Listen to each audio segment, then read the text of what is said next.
Hi, we are here with... Oh, Larry Nemecek, Dr. Trek. Hey, everybody.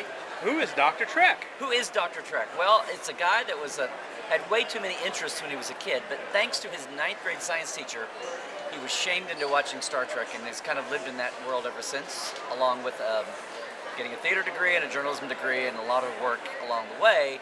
But the last 20, 25 years, I've basically been doing what I call working in Trekland. So what have you done in Trekland?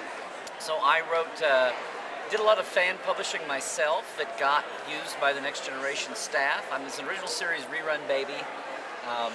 And then when the Next Generation came along, desktop publishing, and started doing my own concordance like Bijo's Concordance, which got used by the Next Gen writers, which led to me getting to do the official Next Generation companion and all the iterations of that.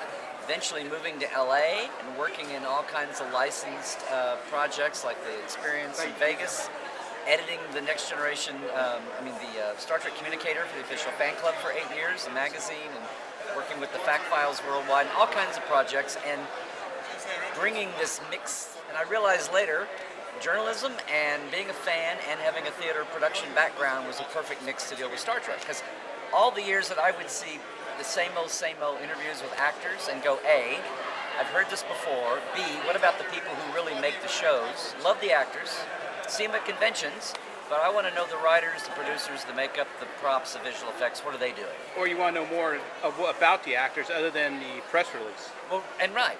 So when I found myself with the keys, like with the magazine, with my own projects, that's what I've done. So when I say work in Trekland, I've authored, edited, I love hosting, talking to people, fans and licensees, and show people. And after the Next Generation companion was done, the Trek family stayed on for 18 years there through DS9 and Voyager Enterprise. So it was the same people. So I knew everybody. My wife worked on Voyager for 5 years with the writers. So I just kept talking to everybody. I'd get in at the end of the year. We'd have hour-long conversations, sit down. The year is over. They haven't dumped their memory for the hiatus yet. Nobody was under deadline. And I wound up with these incredible hours. At the time, I did it just for writing purposes and future projects, but then I realized what a great archive this is. But also, I need to get them off the cassette tapes, and so I'm digitizing them. Also, it's really great to share for people to see and hear thoughts about the episodes that they probably forgot they had. Oh yeah, no, it's totally in the moment, and that's why that's why I finally started digitizing and doing the DVDs as a way to get them off the cassette tape and get them preserved, but then have to be able to share it. So yeah, everything I've been about, I love the shows and the characters and the stories, but I've always been a canon guy and a behind the scenes guy with all of, a lot of things, but Star Trek kind of took over my brain. And yes, I have other interests, but that's when we moved out here and there was so much going on in the 90s and the aughts, and then the last 10 years it's been kind of the fallow time, and it's ramping up with Discovery now. But the last few years have been about like entrepreneuring and finding, should I stick with this or not with all these resources? And that's where, if I might be so bold, that's where Portal 47 came in. I finally found some help and some way about putting it together. So I call it my mini-series all year long, where no savvy fan has gone before. So it's an 8-point package every month. And the guys who, I say it's for old fans, bored fans, and fans who have no idea how much Star Trek they still don't know. So my old thing about, the same old, and I want something deeper, so our deep divers do that every month. And we have guests, we have people who worked on the shows. It's like the old Star Logs. That's why I used to read them. Yeah, all a bit better. So that's the thing, like magazines and even podcasts and even conventions, like the years are going by, and some of these people are passing us by, and it's like there's so much, how can we get more of that body of Trek out there? I don't think any other franchise has anything quite like what not that I'm God's gift to anything, but it was really hard in getting the message across. And I still write, and I still do a column in the magazine, and I love talking to fans and connecting dots that maybe people aren't thinking about connecting between the business end of things and the fan world and the nerd side. And then also too, when you see people use like the nerd side real loosely as a hipster sound name now, instead of that at one time it was a term of endearment that you like this stuff, we're going to pummel you in the backyard. Yeah. Well, And now it's like, it's Oh, I'm a nerd because I like Star Wars. Star Wars doesn't make you a nerd; it just makes you a sellout. yeah. Whoa. Yeah, it's all the You gotta be old posers. school sci-fi to really Yeah. say. It's. I mean, we are in the big. I call the Big Bang generation, right? And you don't have to be in the closet if you're a fan, nerd, geek, whatever you want to say. I mean, one of the things I used to have to argue that now people get is that whether you talk about pummeling in the backyard, you could if you're a sports fan, that's the same thing as being a sci-fi fan or whatever, gaming fan, comics fan. You're geeking about all of that. And one of the great things now is that that's kind of equalized and people do get it. Because I'm a huge football fan. And for a while in my Trek and sci-fi circles, it was like, what are you doing? Why can't you come to the ConCom meeting on Saturday? It's OU Texas. Like, what? It's like, no, it's all our passions. Why are the guys with the painted bellies at 10 below in the end zone? Why are they those crazy football fans? And then the guys at the convention that the local news goes down, those screwy, wacky Star Trek people. What's with them? They're all the same, and that's when I used to get mad at media. And so my part in media, I got to do my little bit about going, no, it's all for the our same. area, we had Bob Wilkins doing that stuff for a long time until he passed away. And Creature Features down in the Bay Area, he would do a lot of stuff, opened up that venue. Yeah. He interviewed a lot of the Star Wars fan people before they were famous.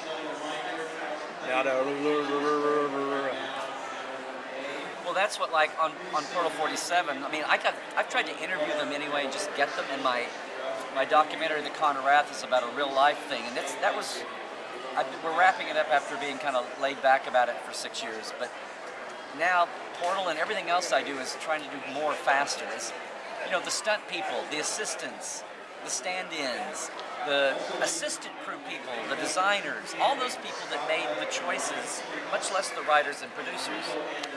They're all the ones that made Star Trek go, like Packlets. They made Star Trek go, and they've got so much. I love talking to them. That's what. Well, you get the picture. Yeah, It's easy. Yeah, it's easy to talk to the faces that you think made the show, but people forget. There's writers, there's directors, there's editors, and stuff like that. And there's red shirts. Yeah. And today's and we're so media savvy today. The internet and podcasting and the worst part media about being media savvy is that we forget. We're media saturated. It's too saturated because now they're even forgetting the heart of what really makes this. What makes fandom? What makes what makes the car go? They're just there saying, we're going to slap Star Trek, a name, and then compare it to Star Wars, and that's going to get you to read the article. Oh, you're talking about clickbait now. Yeah. Well, that's a whole And there's more clickbait than real. Yeah, that's true. That's true too. You start reading it, you can clearly tell.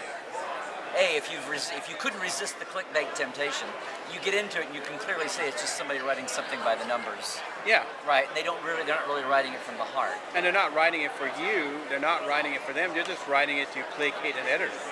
Right. Oh, yes. The ginned up controversies and things. Yeah. Some editor said, go down and write, CBS is botching the 50th anniversary. I was like, no, they haven't. This has been awesome. What do you mean? That was one that I specifically think. But yeah, you can tell when people who don't know what they're doing are just writing things for they don't leave their offices. They're just writing it, or they're taking their like a lot of movie reviews now. I feel like they're from assistants. They don't watch them. There's no heart because you sit there and you watch sci-fi. Some sci-fi films they say are so bad. If you have a laptop or you've got an iPad, then you're obviously a journalist, right? You're a critic if you've got It's great how things are so radically democratized, but on the other hand, there's so much noise out there. It's like when I first started realizing, when you could first start doing like a news feed in your email, and you'd get up and, oh my God, look at this one story, it's huge, there's 97,000, and you get to it and there's like, no, there was one story, and 96,999 guys are all just linking to it. It's like the incestuous internet. Well, it really wasn't that big a thing, but it looks like it's a even YouTube's big hitters are usually all incestuous. One guy gets it out there, everyone regurgitates. Yeah. Here's stills and me talking about the thing that guy talked about. Yeah, that guy talked about. But it's my information now because I'm now talking about it. Well, like I said, what I do and what I try to help other people who are doing the same thing do is like from the horse's mouth. I mean, even back in the 70s and 80s when a lot of Star Trek, behind the scenes or non-fiction writing was just, I think this, and episode analysis and people, which is cool, which is fine, and a lot of podcasts or people sit around talking about episodes. That's wonderful. But it's like, I want to hear from the real people. It's whether it's written or it's a fancy YouTube video or whatever. It's 10 years if it's 3D holography off of my actual Palm Pilot, whatever. It's ingrained in my skin. I want to hear from the real people. I don't want to hear the endless the 47,000th person saying what their opinion is about it. Who know more about the writer. Right. I want to hear it from the horse's mouth. Yes. And if I can, and sometimes maybe I can help channel that to the right filter, that's cool. But I don't want to be the 19th person in a row to tell you what's, unless I have something really cool new to say about it. That's one thing. But, and I'm not, on the other hand, I'm not It's great that we've got so much technology. Like I said, it used to be dead tree media. Now we can do this. It's cool. You're here talking to me. This is all great, But, so anyway, so everything I try to do, if I feel like I'm going to be the 1000th person, like right now, 10 years ago, it was cool to mark birthdays and anniversaries. Now there's 5,000 people to do that. I don't think because they're doing it for likes on Facebook. Right, and it's all recorded. And we have this joke about Memory Alpha, the Trek Wiki. It's like the minute it's said on a podcast, or it's like, don't buy my book, just go read how it's all through Memory Alpha, which is cool. It's kind of the nature of the beast. It's a cheat. But after a while, if you're either an originator or you're an originator of like, you put these, here's fact A, B, C, and D. If you were the first one to connect them, right? That's almost as original as just having them out there floating. Yeah. But then if 15 other people pick up your connection to those dots, well then, but that's the internet.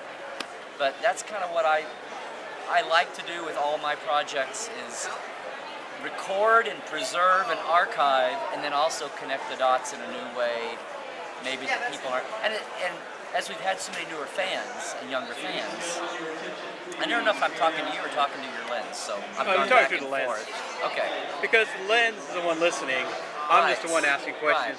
Right. Well, I want to acknowledge, I know I've been on that side. I want to acknowledge. Listening to the guy up there. I know. I want to acknowledge you, Russell. But, now I've lost my train of thought. But, it's easy to do that with a blah, blah, blah, blah, blah, blah, blah, blah, blah, blah, blah. Yes. It's one more blah, blah, blah guy on the internet. My gosh. No, I was talking about new stuff and getting back to the people that did it. And if I can't add something new to the stream, I don't want to do it. So yeah, so Portal 47 is a way to have a business, but bring all of this out to people every month. And I'm building. What's crazy is I'm building a community, and the deep divers and the portales and all that. It's a good group, but it's people that all kind of share my thing. But they're ready to go and see the things, the layers of Star Trek that you can't get on at a convention stage or in an interview or even on a podcast a lot of times. So, and people that I knew over the years now, and Discovery is about to unlock a whole new, it'll be super tight-lipped about for the first year or two, but pretty soon, all the first assistant directors and the extras and stunts and stage people and, visual effects people and all those people who are contributing and have insights that aren't just going to be the surface thing. I mean, I love the actors, God bless them. But I remember being at conventions and going, here's Jonathan up there, and somebody asked a question. He'd say, you know what? That's a Herman Zimmerman question. You know what? That's a Michael Westmore question. You know what? That's a Dan Curry question. And I'm like, then get them on stage. But I was always the weird guy. I love the actors, God bless them, charisma, and they sell the show, and they bring it to life. But there is more behind them than that, and I know a lot of the actors over the years love interviewing them. But they get interviewed a million times. You can read what they're saying a million times. It's all well preserved. And a lot of these people and the original series people, if they haven't already passed us, there are still some of them out there. And it's been amazing finding the woman's costumer from the last 2 seasons of the original series. And a guy who worked on the live effects, stage effects crew. And, people like that. Gene L. Kuhn's assistant for the whole time he was there, and she worked with Freddie Freiberger too. And if you don't know any of these names, you need to look them up, or else don't call yourself a Star Trek fan. Well, it's time for us to go because we're scared.